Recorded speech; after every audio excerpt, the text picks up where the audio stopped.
يا وجيه الدين والكرم.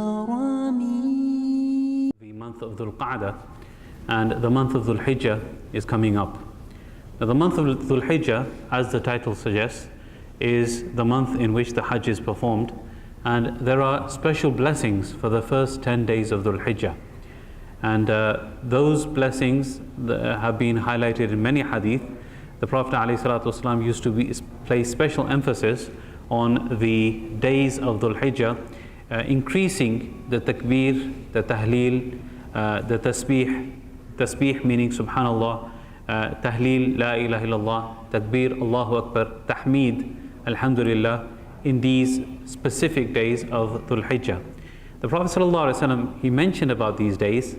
He said that no deed is better in these days, no other deed is better than those deeds which are done in these 10 days of Dhul Hijjah. The Sahaba asked them, Walal jihad fi sabilillah, not even jihad fi sabilillah, not even striving in the path of Allah subhanahu wa ta'ala. They knew what the virtue of striving in the path of Allah was, and that was huge. The virtue of striving in the path of Allah was huge. The Prophet ﷺ said, not even jihad fi sabilillah, except if a person goes out in the path of Allah subhanahu wa ta'ala and he basically loses everything. He spends everything, his life, his wealth, everything that he ever had. He spent it and he comes back with nothing. That person, maybe his deeds may be better, but otherwise the good deeds which are done on these 10 days of Dhul Hijjah, they are the most virtuous of deeds and they are most rewarding of deeds. So in these 10 days, we should try to fast during the daytime. It will be, of course, nafil fast. And at night, we should try to make qiyam and get up for tahajjud and make dua as much as possible. And especially the people who are going for Hajj, it is obviously a virtue for them, a special virtue that they're getting. They are going to be, these 10 days, they're going to be out in a very special situation, which is performing of an obligation on one of the 5 pillars of Islam. So they need to take that opportunity to make sure that they don't waste that opportunity and make sure that they worship Allah subhanahu wa ta'ala as much as possible in those days too. Now specifically, on the 9th of Dhul Hijjah is the day of Arafah. And the Prophet ﷺ said about the day of Arafah, صوم يوم عرفة أحتسب على الله أن يكفر السنة التي قبله والسنة التي بعده. That I hope that the fasting on the day of Arafah, which is the day before Eid, I hope that fasting on the day of Arafah, it will forgive the sins of 1 year before and the sins of 1 year afterwards. Okay, so that is such a rewarding thing that a person can do, is to be fasting on the day of Arafah, and that is basically, very, very simple to do. 1 day of fasting and yet so much reward. So we should try to make a point of doing that also. And during the days of Tashriq, which are the days of Tashriq, which are the day of Eid itself and 3 days after that, we need to increase the takbir as much as possible. Takbir al-Tashriq, which is Allahu Akbar, La ilaha illallah, Wallahu Akbar, Allahu Akbar, Walillahi alhamd. After all the salawat and in general also, we need to try to do that, inshallah. Looks like the community have many questions, so let's try and tackle all of them, inshallah.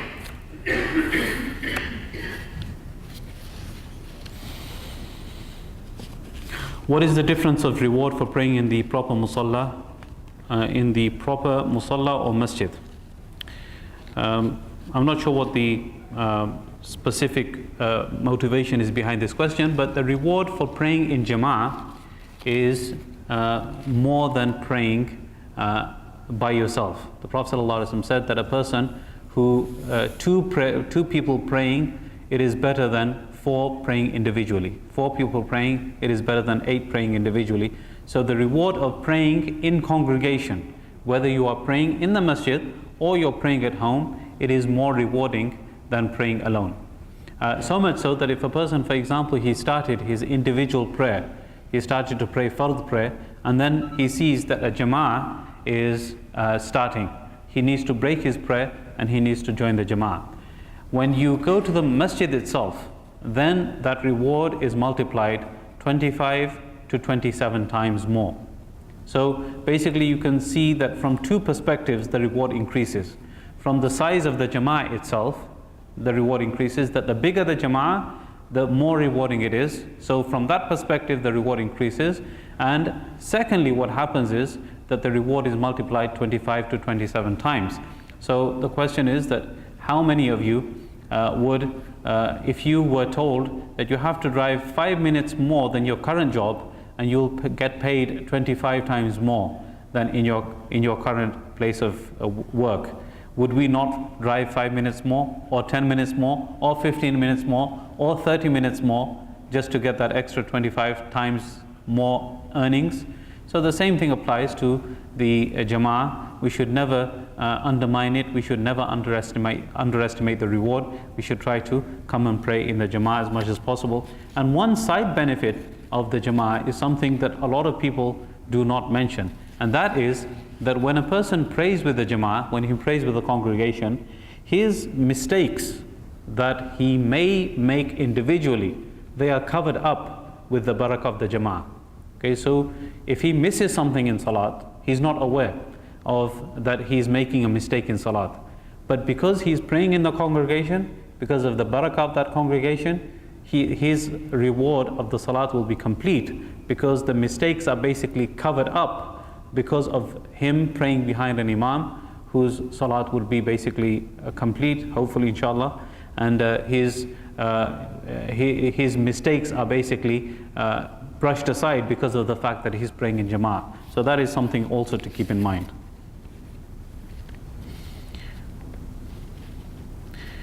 Okay, what options do Muslims have for a 401k? Is getting IRA like Iman fund for purpose of 401k benefits recommended?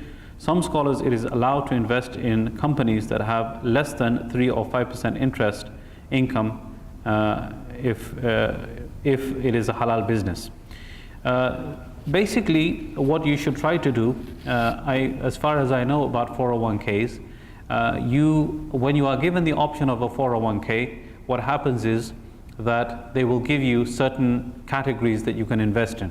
You can, for example, invest in health shares, you can invest in technology shares, and so on. So basically you should try to pick those batches of shares which are Islamically permissible, and obviously don't go for the banking sector, don't go for financials, don't go for entertainment industry. In fact, there are even Christian organizations that have mutual funds that are ethically and morally acceptable religious-wise, and they only invest in them. I'm not sure what the names of those funds are, but they are available if you look for them. And Amana funds, for example, if you go with them, usually they vet out all the companies and make sure that the companies that are invested in are halal. When away on travel, I'm clear on combining salat. Question is after coming back. Say while on travel, Dhuhr and Asr time passes. When arriving home, can you combine Dhuhr and Asr? Yes, you can, because at the time of the Dhuhr coming in, you were traveling, okay? And basically there is a difference of opinion about actually combining prayer or not in the first place, but in this day and age, I don't think that, and specifically because of the difficulties that Muslims have while traveling, it would be permissible for a person to combine the prayer. And in this case, when coming back, you are actually a musafir all the way until you actually enter into the boundary of your hometown. Okay? So even if you are outside your hometown and you wanted to pray in qasr, you're allowed to do that. Okay? So, but as soon as you enter the boundary of your hometown, then you would basically pray the full prayer of the time of the salat. Say for example, it's still Asr time when you get back into your hometown. So you would have to pray your Asr time, Asr full, and Dhuhr you can actually shorten it, because while you were traveling, that dhuhr was obligatory upon you. While you're traveling, it was obligatory upon you then, so you can shorten it. That is the way that you would pray that. Do you have any tips in terms of establishing khushu' in salat? Obviously, this is something that we all should try to strive for as much as possible. Khushu' means concentration, devotion, and the best way really is to go through the whole procedure of salat. Salat is not just that you come and stand and pray. There is actually a procedure for it, and that is take time out for salat, make wudu, and while making wudu, think about the hadith which mentions that the sins of a person when he's making wudu, they're being extinguished, and then come and pray, come and sit in the masjid, pray the 2 rak'ah if it's not makruh time, sit and concentrate on dhikr, reciting Quran, and focusing on what you're about to do. Just think about and compare yourself to what you are doing if you have a job interview. All right, you have a job interview and you're sitting in the waiting room of that job interview. This job interview is a make or break interview. If you get this job, then basically you're set for life. If you don't get this job, then basically you're going to be stuck in a rut for the rest of your life in the same job that you don't like doing. So when you are sitting in that waiting room, how's your mindset? You're going through all of the questions that person could be asking you, all of the qualifications that you've done, all of the things that could come up in the interview. You're basically going through them. So when you are sitting for salat, you are going to be presenting yourself in front of Allah subhanahu wa ta'ala. Think of maybe the sins that I've been committing all day, and the disobedience of Allah subhanahu wa ta'ala that I've been doing, and how I should present myself to Allah subhanahu wa ta'ala, how humble I should be in front of Allah subhanahu wa ta'ala that I am about to stand in front of. And finally, one of the best ways of thinking about the khushu' in salat is to actually think that this could be my last salat ever. If a person thinks that this is going to be my last salat, and after this the angel of death is going to take my ruh away, then obviously he's going to have so much focus, so much concentration and devotion that he basically is, this is his last opportunity to please Allah subhanahu wa ta'ala. So he's going to have that concentration. So these things, we should try to keep them in mind while praying the salat. Praying salat at a musalla versus in a masjid, what is the difference in reward? Somebody asked me the same question. 2 people asked the same question. But it's 2 different people. So the congregational masjid is more rewarding than a musalla. Okay? But like I said, any place in which a congregational prayer takes place, it is more rewarding than praying at home. And if that musalla is closer to you and it's more convenient to you and you're more likely to get to it, then go to the musalla. But if the masjid is closer to you, then obviously that is more rewarding and you should try to pray there, inshallah. Sometimes our neighbors invite us for Christmas parties, dinners. Is there any reason why we should accept or reject the invitation? What is your advice? The issue is that Christmas is, it is a purely religious celebration. And keeping that point in mind, we should not be celebrating it, and nor should we be participating in that, in the celebration of Christmas per se.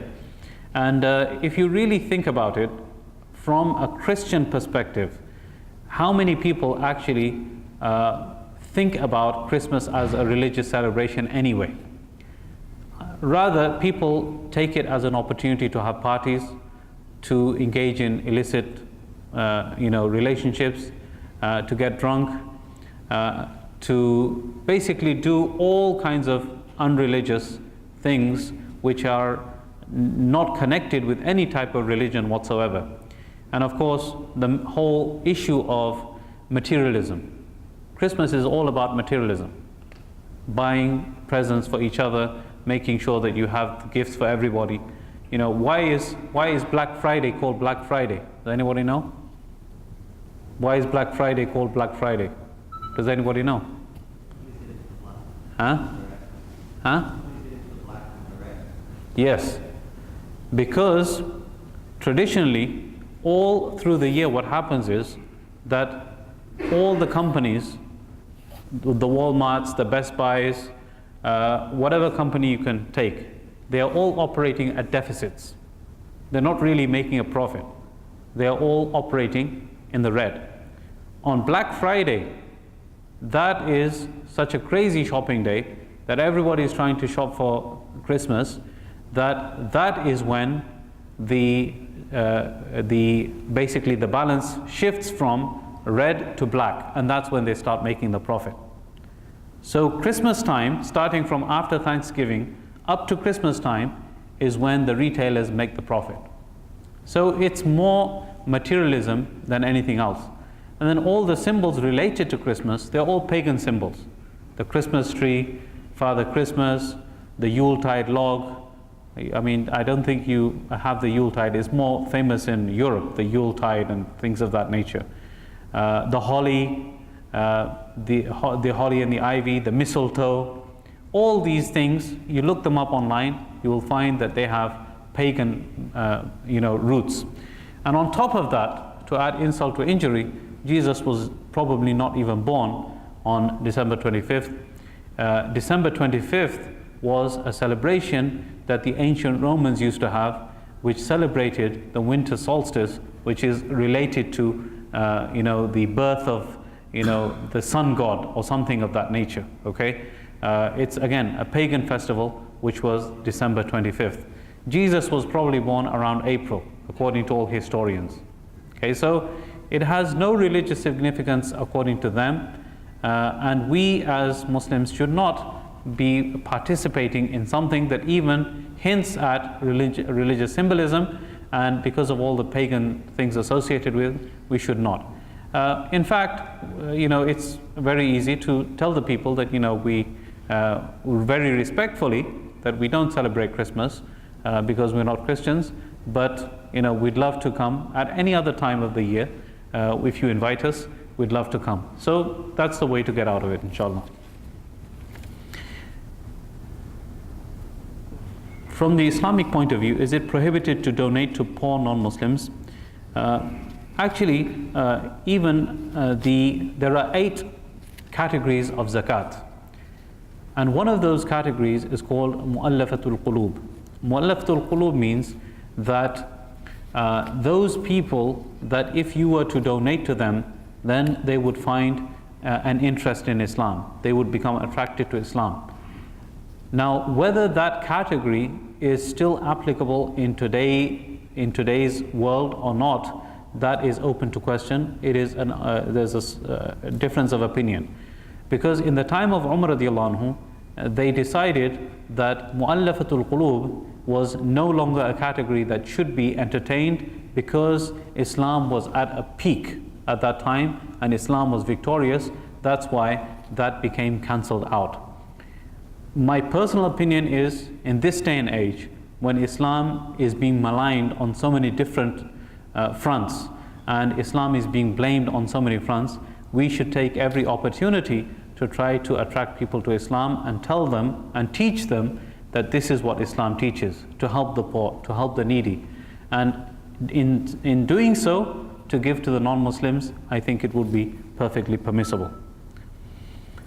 Can we donate to a scholarship fund established in the name of a non-Muslim person? The scholarship benefits to all regardless of race or religion.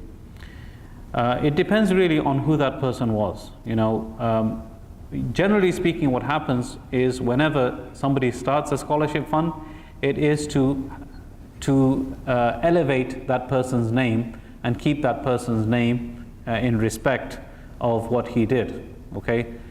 So, for example, there are even families who, just because they were rich, they made all of these funds, and they may not necessarily have been the most ethical of people. I don't want to name any names because it wouldn't be appropriate. So my suggestion would be for Muslims to start their own scholarship funds using the names of Sahaba, for example. Umar ibn al-Khattab fund, Abu Bakr Siddiq fund, Ali ibn Abi Talib fund. And some people have already actually started that. So we should try something like that.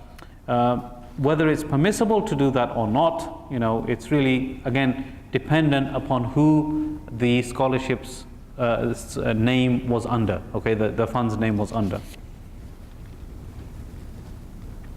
During sujood, I want to collapse my elbows towards myself during prayer in Jama'ah. However, I want to know if my prayer will be still valid. This is because there is less room for me to extend my wings in the Jama'ah. The wings. Okay. Actually, if you're alone during sajda, if you're not in congregation, then the proper procedure would be to have your elbows up and off the floor and away from your body. That's the proper procedure. Your elbows should not be close to you when you're alone. However, in Jama'ah, what happens is, because you're squashed up and sometimes you're in a tight position, so if because of that tightness your elbows are touching your body, that's perfectly okay. But if you're alone, then the elbows should be up off the floor and away from your body. If my cell phone rings during the prayer, am I allowed to turn off the phone? My prayer will be still valid? Yes, absolutely, you're allowed to turn off the phone. If your salat, if it goes off in the salat, you should actually turn it off in the first place. The ruling behind this is something which is known as amal kathir in salat. What is amal kathir? Amal kathir, there are two opinions as to what amal kathir is. One opinion is that if you do something which is not part of the salat more than 3 times in the salat, then your salat is invalid. Okay, so that is something that we need to pay attention to. Okay, many times we're scratching ourselves, playing with our clothes. If you do that more than 3 times, according to some scholars, your salat is invalid. So really you should be completely perfectly still and focusing only and only on the salat. Now your cell phone rings, basically you put your hand in your pocket, turn it off. That is just one action that you did and it's finished. So your salat will still be valid. But if it was one of a number of actions that you've been doing all through the salat, then obviously your salat would be under question. The second opinion about amal kathir is that if somebody was to look at you and think by your actions that the actions that you're doing, that you're not praying salat, your salat would be invalid. And sometimes you do that. You sometimes see somebody and messing around with the clothes so much and looking everywhere, you cannot really think that that person is in salat. And if that's the case, then the salat would be certainly at least questionable. Can Muslims eat in idol worshippers' house or restaurant where they have their idols displayed? As long as the food has not been blessed on the idols, it would be okay. It would be permissible to do that. Okay, there are a few text messages I got. Okay, if someone is not married, is he going to have a wife in Jannah? Inshallah, he should have a wife in Jannah, unless he doesn't want it, unless he doesn't want a wife in Jannah. Why would he not be married in this world anyway? That's the question.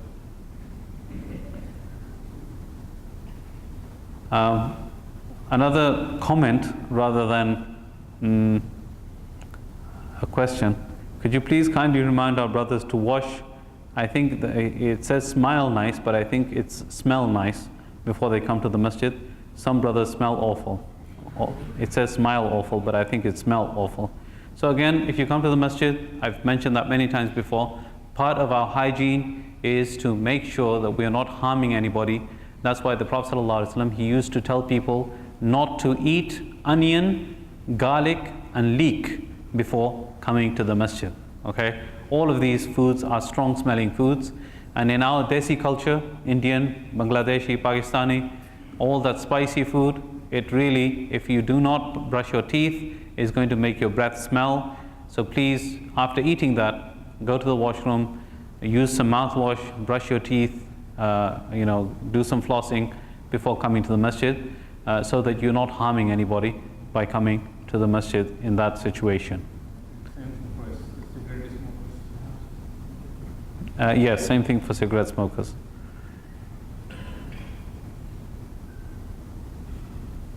Okay, one question here is, if you have a home loan, okay, if you have a home mortgage loan, how do you consider the debt for calculation of zakat? It's a good question and a very relevant question which comes up from time to time, and this is also related to the issue of Hajj. Okay, probably most of us, we all have loans, whether through Islamic financing or conventional financing, that we use to purchase homes with. Okay, now in a traditional sense, if a person is in debt and that debt is more than the money that he has, then he would not have to pay zakat on that. And also he would not have to go for Hajj if his savings are less than the debt that he owes. But the problem is that in this country, most of us, like I said, we are in that debt. So because of that particular situation, if we were to use that traditional equation, then nobody would pay zakat and nobody would go for Hajj. And that's pretty, straightforward. Nobody would pay zakat, nobody would go for Hajj.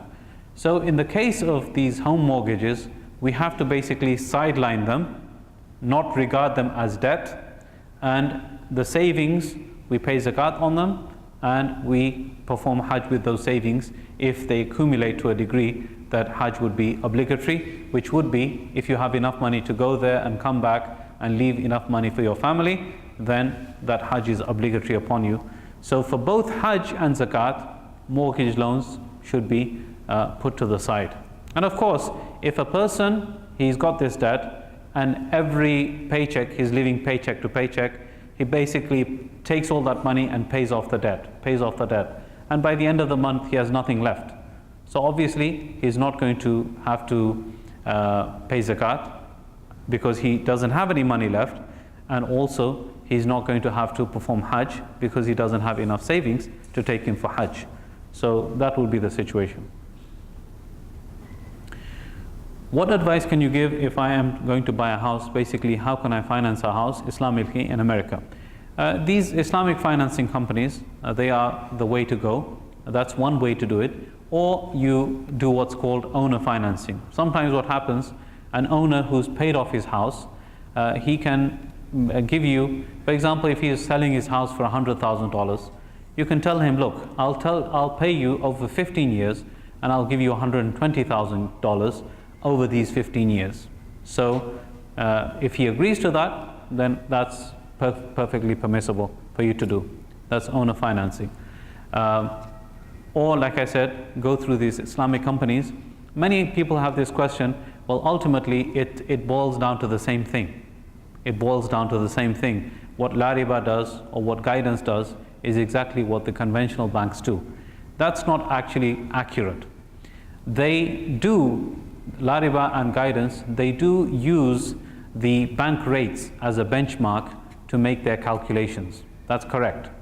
But the transaction is different. And now let me give you another example to make you understand that.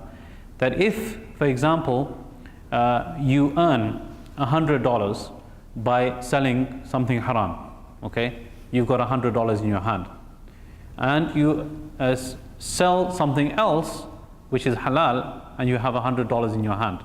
At the end of the day, you have $100 here, $100 here, and you think, well, it's the same thing. I got $100, okay? That's the calculation that some people have. They say, well, ultimately, you're paying the same amount of money to La Riba or guidance that you would in a conventional mortgage. Okay, so that doesn't make it haram. It's the transaction, the contract that you have with the company that makes something halal or haram. Okay, so what happens in these cases of La Riba and guidance, you have a shared ownership program where both of you become owners of the property, and then you buy out your share of the ownership by paying partly rent, and you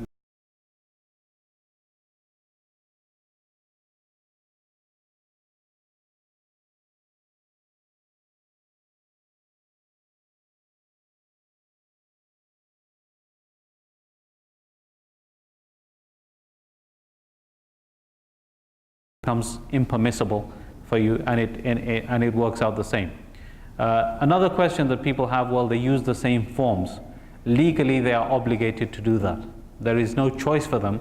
There are federal rules and guidelines that they have to use specific forms, they have to use specific terminology, they have to use specific wording when you are filling out the form to apply for the loan, and that's why you have to use the same forms and they use the same terminology, okay?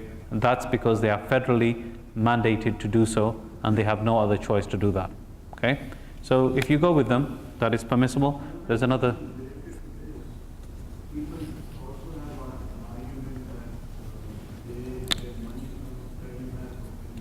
That's a good question.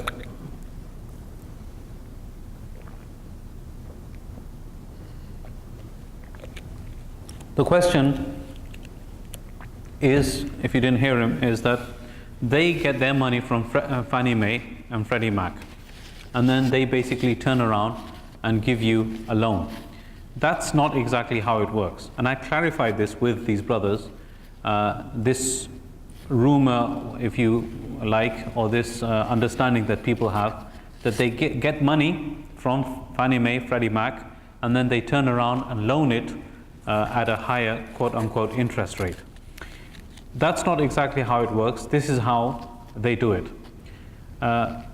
Let's step aside from banks for a minute and think about, say for example, there are 2 or 3 brothers, they want to invest in a business, okay? And they don't have the capital to invest in the business, but they say they talk to what's called venture capitalists who can provide the capital for that money. And that person looks at the business model and he says, okay, I can see that you are going to make 5% profit every month from my investment, so I'm going to invest in this business model of yours. That is perfectly permissible, that a venture capitalist takes the money and puts it into this business of yours, okay? So what Lariba does, and specifically I asked Lariba about this, Lariba does, what they say is that, okay, this is a transaction that we're going to have with such and such a person, and with the money that we see that we're going to make approximately a 5% profit over the 15 years that we are doing this transaction. Fannie Mae, Freddie Mac, would you like to invest in this as an investor? So as investors, Fannie Mae and Freddie Mac, they come in, just like any other individual could come in and invest in that transaction and make an estimated 5% profit according to their claims, okay? So it's not that they are getting the money from Fannie Mae and Freddie Mac and then lending the money out that way. It is basically they are presenting a scenario where this situation, Fannie Mae and Freddie Mac, is going to net you approximately 5% profit. Would you like to invest in it? And they invest in it, and they are basically investors in that transaction, not people that are just giving money and that money is then loaned out to other people. Is that clear? Yeah. Okay, I think I got some more questions.